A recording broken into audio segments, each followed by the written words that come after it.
Herkese merhaba, kanalıma hoş geldiniz. Bugün kabakla yapabileceğiniz muhteşem bir ana yemek tarifi paylaştım. İsmi kabak sandal. Bilenler biliyor ama bilmeyenler için detaylı bir şekilde bu tarifimi yayınlamak istedim. Gerçekten de çok lezzetli oluyor. Gönül rahatlığıyla her zaman olduğu gibi bu tarifimi deneyebilirsiniz. Tarifim için 600 gram tavuk göğsü kullanıyorum. Tavukları hemen küçük küçük dilimlere ayıracağım. Bu arada isterseniz kıymayla da yapabilirsiniz ama bence tavuklu çok daha lezzetli oluyor. Hemen şimdi şeritleri kestikten sonra küçük küçük doğramaya başlayacağım. Yaz mevsimi için nefis bir alternatif ana yemek tarifi. Gerçekten de hem çok hafif hem çok besleyici hem de yapımı kolay bir yemek tarifi. Eminim deneyen herkes çok beğenecek. Bu arada buraya kadar gelen kıymetli takipçilerimden ben yine her zaman olduğu gibi yorumlar kısmına bir mesaj rica ediyorum.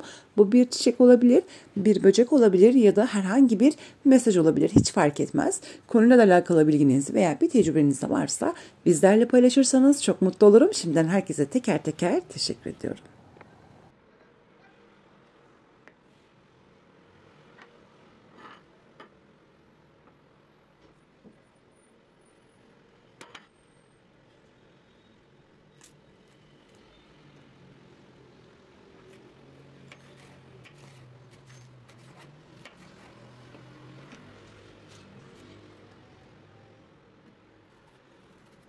Tavuk göğsünü hazırladım ve şimdi hemen diğer malzemeleri de doğramaya başlıyorum. Bir tane orta boy büyüklüğünde soğan, bir veya iki tane kapya biber, iki tane de yeşil biber kullanacağım.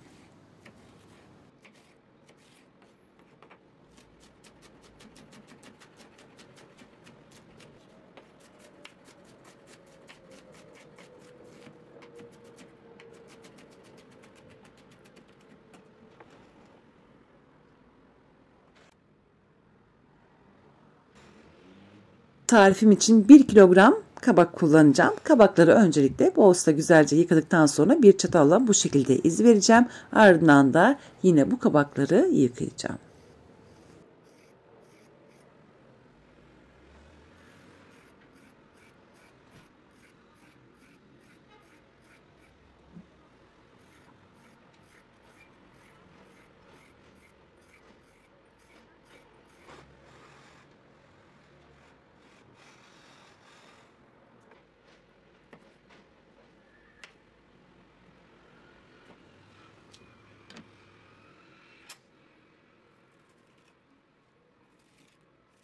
Kabakları ortadan ikiye kestikten sonra bir tatlı kaşığı veya bir yemek kaşığı sayesinde görmüş olduğunuz gibi içindeki yumuşaklıkların tamamını kolaylıkla sıyırdım. Bu arada eğer tepside düzgün durmazsa altından birazcık bu şekilde alıp düzgün bir şekilde devrilmeden durmasını sağlayabilirsiniz.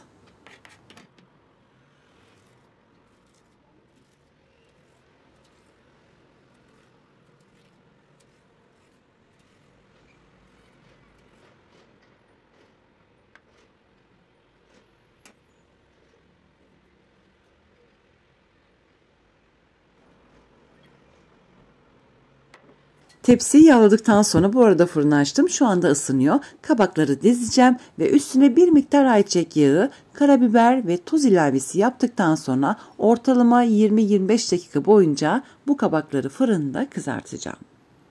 Eğer isterseniz fırında kızartmak yerine tabii ki de hafif miktarda tuzlu suda haşlayabilirsiniz.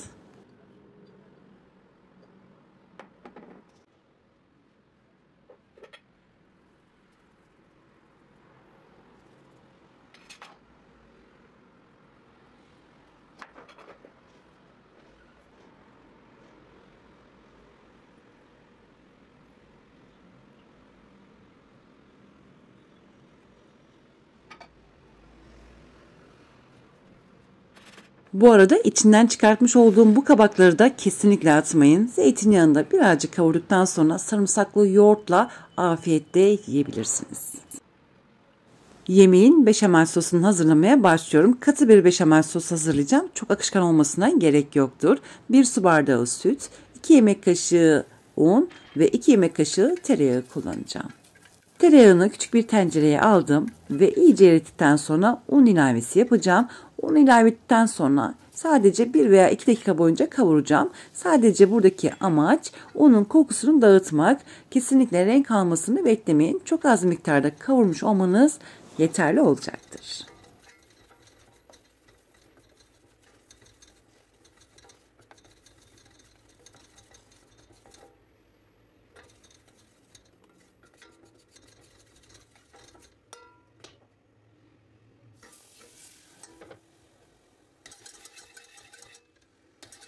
Unun kokusunu dağıttıktan sonra, yani biraz kavurduktan sonra hemen 1 bardak soğuk süt ilavesi yaptım ve burada karıştırmaya devam ediyorum. Kaynayana dek karıştıracağım. Bir taşım kaynadıktan sonra hemen ocağın altını kapatacağım. Beşamel sos yapmak işte bu kadar kolay olacak.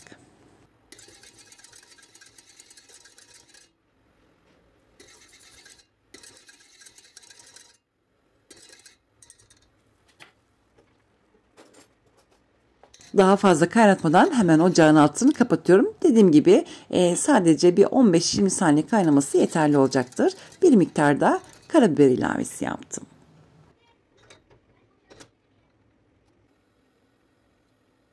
Ve şimdi tavuk soteyi hazırlamaya başlıyorum. Bir tencereye küçük küçük doğramış olduğum soğanları ve üstüne de yarım bardak ayçiçek yağını ilave ettim. Ve kavurduktan sonra da biberleri ilave edeceğim.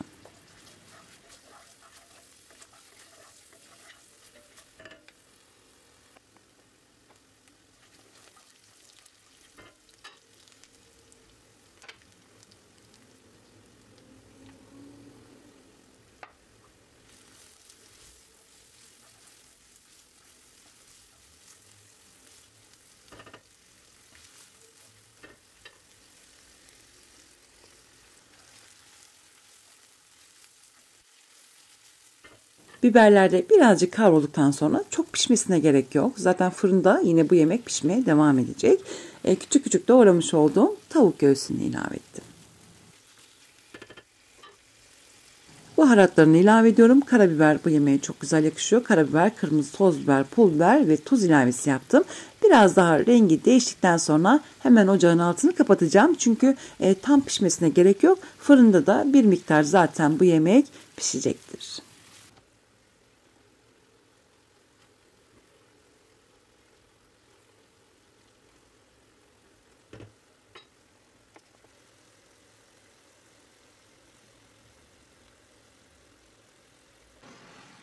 Tavuklar tam pişmeden hemen ocağın altını kapattım ve hazırlamış olduğum beşamel sosun tamamını tencereye ilave ettim. Bu arada bütün beşamel sosu tencereye ilave ederken kayıt tuşuna basmayı unutmuşum. Sadece bir miktarını gördünüz ama hazırlamış olduğum, tarifini vermiş olduğum miktardaki beşamel sosun tamamını ilave edebilirsiniz tavukların içine.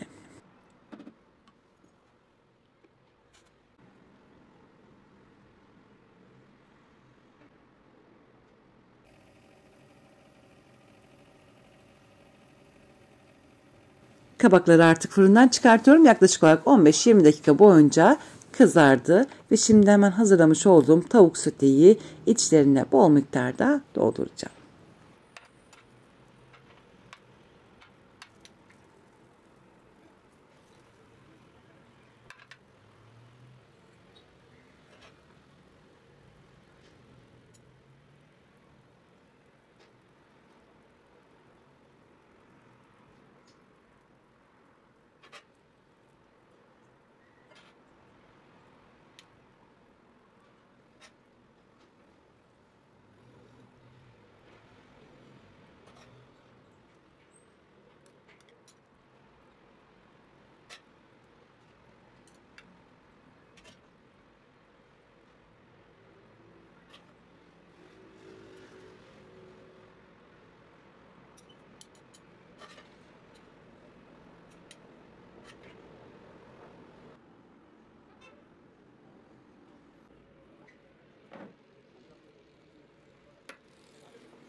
Bir kaseye 1 yemek kaşığı domates salçası ve ardından da 1 bardak soğuk su ilavesi yaparak domates salçasını açtım ve kabakların üstüne gelmeyecek şekilde tepsiye dökeceğim.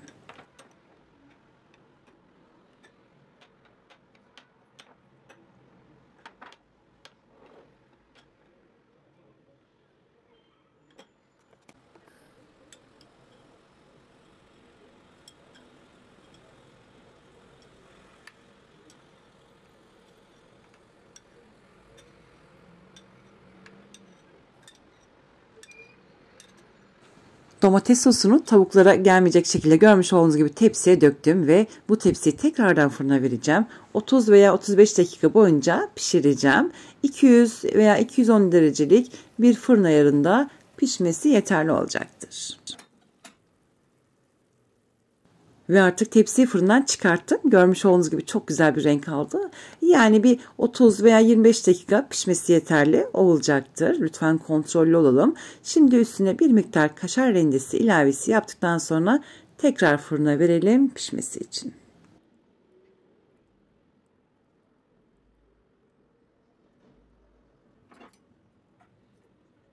Ve artık tepsiyi fırından çıkarttım. Kaşarlar tamamen eridikten sonra, güzel bir renk aldıktan sonra tepsiyi fırından çıkartabilirsiniz. Yemeğimiz artık servis için hazırdır. Kabak sevenler için nefis bir ana yemek tarifidir. Gerçekten de yemelere doyamayacağınız nefis bir tarif. Deneyen herkes eminim çok beğenecek. Gönül rahatlığıyla her zaman olduğu gibi bu nefis ana yemek tarifini deneyebilirsiniz. Dediğim gibi kabak sevenler için enfes bir tariftir.